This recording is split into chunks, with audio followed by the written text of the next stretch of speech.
पूजनवा कैल तुलसी के दीना जलाई हो। पूजनवा कैल तुलसी के नैहर में मांगे तुलसी बाप महतरिया हो।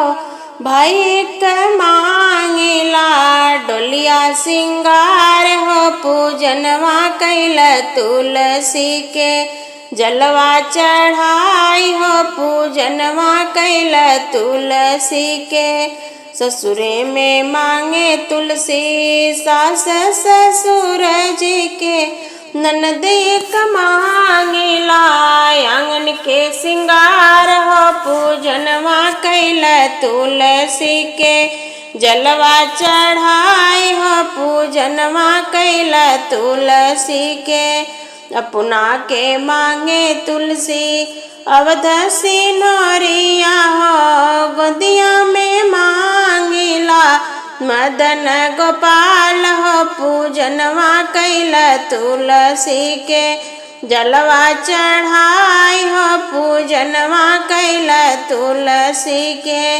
घरवा में मांगेला अनधन लक्ष्मी।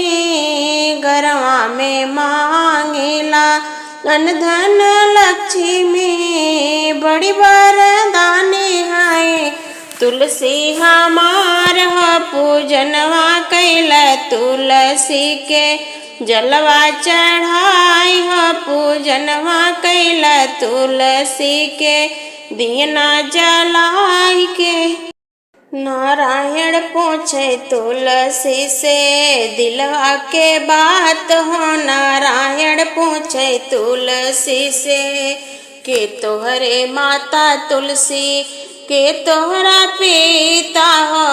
कौने नगर तुलसी कौने नगरिया तुलसी भैल बाबियाह हो। नारायण पूछे तुलसी से दिलवा के बात हो। नारायण पूछे तुलसी से धरती हमारी माता प्रभु अंबर हमारा पिता हो। धरती हमारी माता प्रभु अंबर हमारा पिता हो। गोकुला नगरिया में भैल बाबियाह हो। नारायण पूछे तुलसी से दिलवा के बात हो। नारायण पूछे तुलसी से कहवा तोहरा नैहर तुलसी कहवा सासुर के हवाई तुलसी स्वामी जी तोहार हो। नारायण पूछे तुलसी से दिलवा के बात हो। नारायण पूछे तुलसी से गंगा तीर नैहर प्रभु यमुना तीर सासुर हो।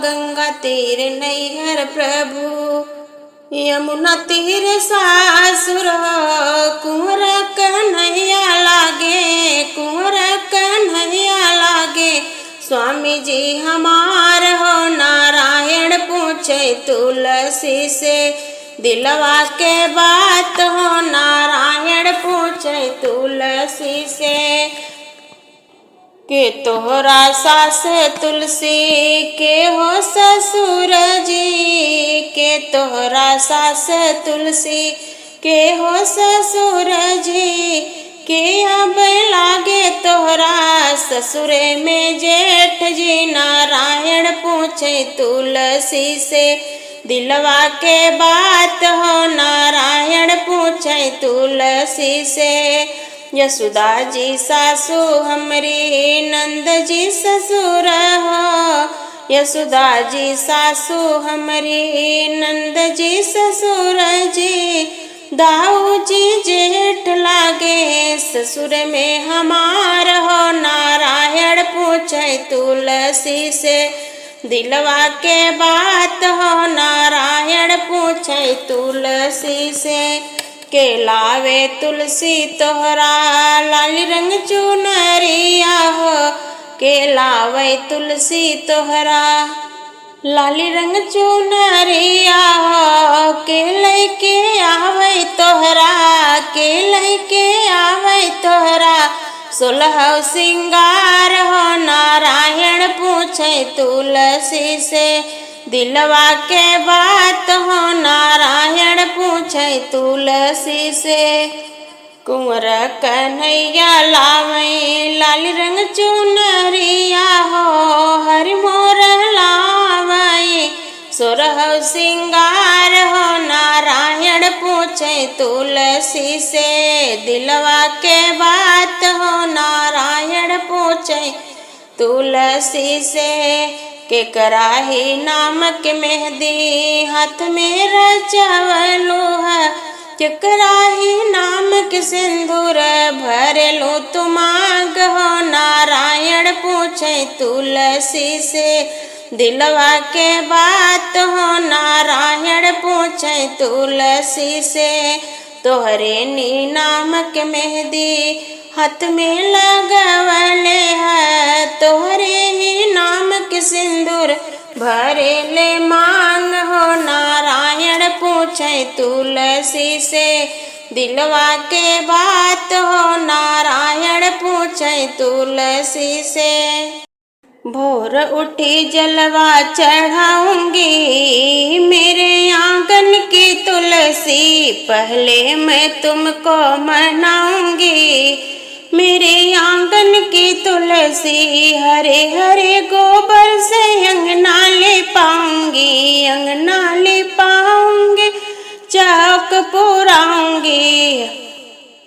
भोर उठी जल चढ़ाऊंगी मेरे आंगन की तुलसी, पहले मैं तुमको मनाऊंगी मेरे आंगन की तुलसी। अंगने में चंदन चौक लगाऊंगी, चौक लगाऊंगी असना बिछाऊंगी, मैया को अपने बैठाऊंगी मेरे आंगन की तुलसी।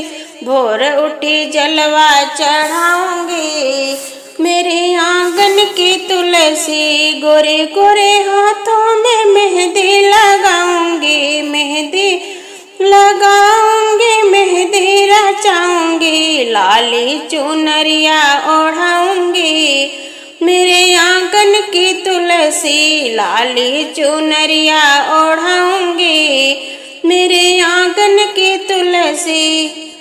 सोरहो सिंगार करके बैठी है तुलसी, बैठी है तुलसी हो बैठी मोरी तुलसी, लाल महावर लगाऊंगी मेरे आंगन की तुलसी, पहले मैं तुमको मनाऊंगी मेरे आंगन की तुलसी। फल मेवा मिष्ठान मंगाऊंगी, 56 भोग मैया का बनाऊंगी, मैया का बनाऊंगी भोगवा लगाऊंगी, रुचि रुचि मैया को खिलाऊंगी मेरे आंगन की तुलसी, रुचि रुचि मैया को खिलाऊंगी मेरे आंगन की तुलसी। भोर उठी जलवा चढ़ाऊंगी मेरे आंगन की तुलसी, हरे हरे बसवा के खंभा गड़ाऊंगी, खंभा